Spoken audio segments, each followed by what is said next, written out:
This past year at the D-Day Ohio reenactment, I was lucky enough to be joined by a very special guest, fellow YouTuber Mr. Beat. If you've seen his videos, then you know he's super knowledgeable about history and geography and all kinds of other social studies topics, but he's not a reenactor like me, so he had never tried on a World War II uniform. This made for a great opportunity when we met up because I talk about World War II gear and equipment all the time, but at this point I am super used to wearing this stuff. I got Mr. Beat to try on a US D-Day uniform for the first time ever, which not only meant that he could model the uniform while I talked through its components, it also meant that he had some of the same reactions and questions that many of you would probably have if you put that uniform on for the first time. It's heavy. It is heavy. Everything is so heavy. Again, I wear this stuff so often, it was really interesting for me to see his first impressions while wearing that uniform. So let's get to it and go through some of the gear that US troops wore on D-Day, and for once, I won't have to be the one wearing all of it. I want to join in on the fun, so I want to have the opportunity to put some gear on. So let's just do this. All right, here we go. Yes, so you are wearing a uniform that's fairly representative of a soldier that would have been storming the beaches on D-Day. So it's heavy. It is heavy. Everything is so heavy. There's a lot of weight. Yeah, you're carrying a lot of ammunition, food, your e-tool, all the stuff that you would need to fight for the initial few days. And they really did load soldiers up because they knew in those initial few days after the invasion it might be hard to get resupplied. Yeah, so, and you were saying actually this is like 30 pounds lighter than it would have been. Yeah, this is a bit lighter. Yeah, I cheated on some of the stuff that doesn't have all the original content, so you would really be loaded up. And imagine getting dropped into water wearing all of that and trying to swim. It really puts things into perspective, huh? What am I wearing right now? So let me tell you, what you're wearing is something indicative of what would have been worn by a few different groups, but I'll mention maybe the 4th Infantry Division. And one thing that's somewhat unique about their uniform is this fabric that you're wearing here. So the shirt and pants you have on, but that's called the herringbone twill uniform. And that was a utility uniform that they ended up putting into service as a chemical protective suit. Oh. So a lot of the things you're wearing are for protection against chemical weapons like poison gas. So what they did was they took this uniform, they treated it with chemicals that made it resistant to gas touching your skin. Your wool shirt that you have on underneath that has special flaps inside of it to seal up to keep that gas from touching your skin. Yeah. You have a gas mask bag here. Inside there is your gas mask, some protective covers you could pull over yourself to keep that gas off you, and on your sleeve you have a gas detection brassard. So that would actually change color if there was poison gas in the air, yes. So that was to alert you that it's time to put on your gas mask. Realistically, it takes a while to change. You would probably be in bad shape, but the guy who walks up on your corpse would know that there's something in the air. There you go. Yeah. Yeah, so the wool is of course, actually pretty itchy. I'm right. just not realizing. It really is, yeah. And of course, that gas protective stuff, they did all that for D-Day. The Germans never ended up using chemical weapons, of course, so a lot of that stuff got ditched. The gas mask bag, it's a nice waterproof bag. People put their food, their cigarettes in there and got rid of their gas masks at times. But yeah, they were seriously concerned about chemical weapons on D-Day, and that explains a lot of what you have on here. Remembering World War I, of course. Absolutely. So this big vest that you have on, this is called an assault vest.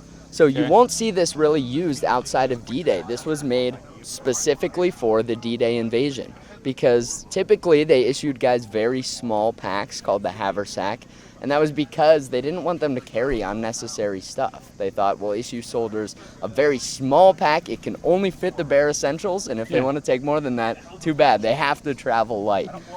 For D-Day, they thought, you know, it might be hard to resupply guys. We should give them more room to carry that stuff. So they made this big vest. They added some features like little epaulets here. You could put your rifle strap through there when you're climbing into your landing craft. All kinds of stuff that was suited to the invasion. And it carried a lot. It sounds like the perfect item for the D-Day invasion ended up being terrible for the guys. What they found out was people put way too much stuff in all those pockets. They got weighed down with things they didn't need. The vest was super hot when you're wearing it. These straps were meant to be quick release straps. So if you fell into the water, you could ditch that vest. In reality, when they got wet, they swelled up and you couldn't pull the quick release. So that kind of defeated the purpose. So yeah, not a popular item.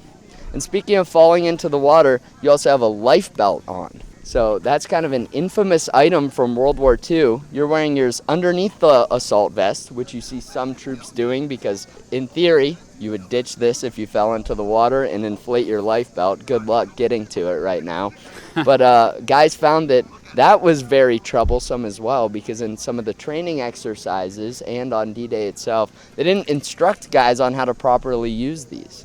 So you see some guys wearing them around their waist, even sometimes around their hips. And you can imagine if you had your pack on, you have all this gear, you're very top heavy. If you inflate this around your waist in the water, it's going to make your bottom half float and your top half's going to sink.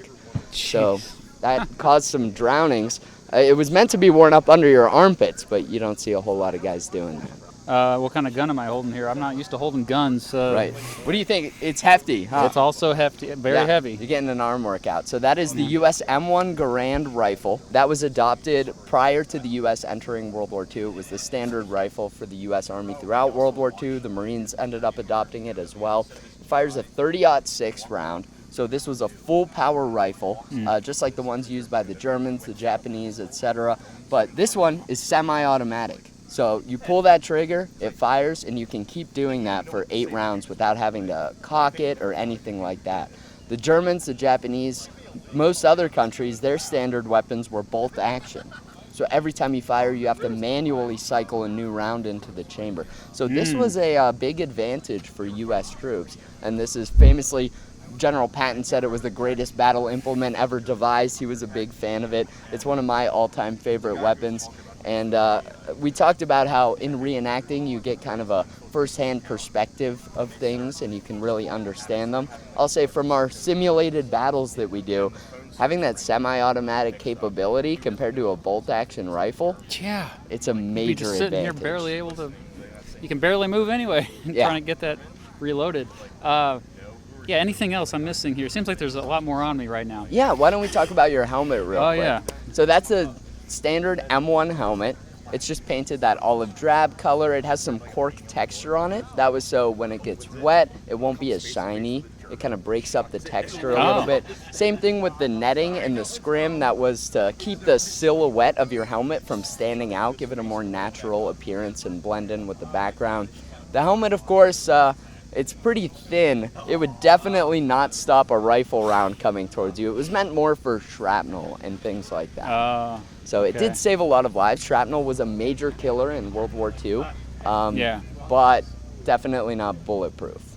Oh, wow, yeah. I just had trouble getting out here from inside the tent. I could imagine, like, marching for days in this stuff. Right, and people often think of, you know, sometimes in documentaries they use a lot of training footage from D-Day, like when they were training for the invasion. There's all these young guys in their gear sprinting off the boats. But when you actually watch the clips of the D-Day invasion, those guys were dropped in deep water, and even when they're walking up the beach under machine gun fire, they're not running. They're walking because they were so weighed down. I mean, imagine if this was all soaking wet. You see guys just walking on the beach as they're getting peppered by machine gun fire from the Germans. And, you know, I work out, I lift weights. It's not like I'm a weenie. And I'm still like struggling. I have a newfound appreciation just wearing this stuff. Right. It's crazy. Yeah, and that's the thing about reenacting, you know? You could never read a page in a book that would give you this experience. Thanks so much to Mr. Beat for coming out to this reenactment and being such a good sport while I talked his ear off about World War II uniforms. He did a great job modeling that uniform for us today, and I'm sure this video will kickstart his modeling career. We didn't get to hear a ton from him in this video, but if you want to hear his thoughts about this reenactment event as a whole, check out the video that he posted to his page covering the event. I've been attending that reenactment event ever since I was a little kid, so it was really interesting for me to watch that video and hear his perspective on what it was like to experience that event for the first time. If you ever get a chance to come out here, I strongly recommend it. I've only been here for a few hours and I'm already just I don't want to say blown away because it's probably not the best pun used for you talking about D-Day. Before I wrap things up, I want to let you guys know that this is your last chance to get your hands on my nose art shirts that have real artwork created by World War II soldiers incorporated into their designs. These shirts have been a huge hit, but I'm changing up my merch offerings on November 10th. So if you want to get your hands on the Pistol Packin' Mama shirt, the Blasted Event shirt, or the Paper Doll shirt, go ahead and get them right now using the link in the description before they're gone forever. I still get comments and messages all the time asking me if I'll bring back the last batch of merch designs that I pulled down off the site, and I have no plans to bring those back. So don't end up in that position. If you want to get your hands on these shirts, this is your last chance. Thanks so much for watching, guys. Remember to wear your inflatable life belts properly, and I'll see you in the next one.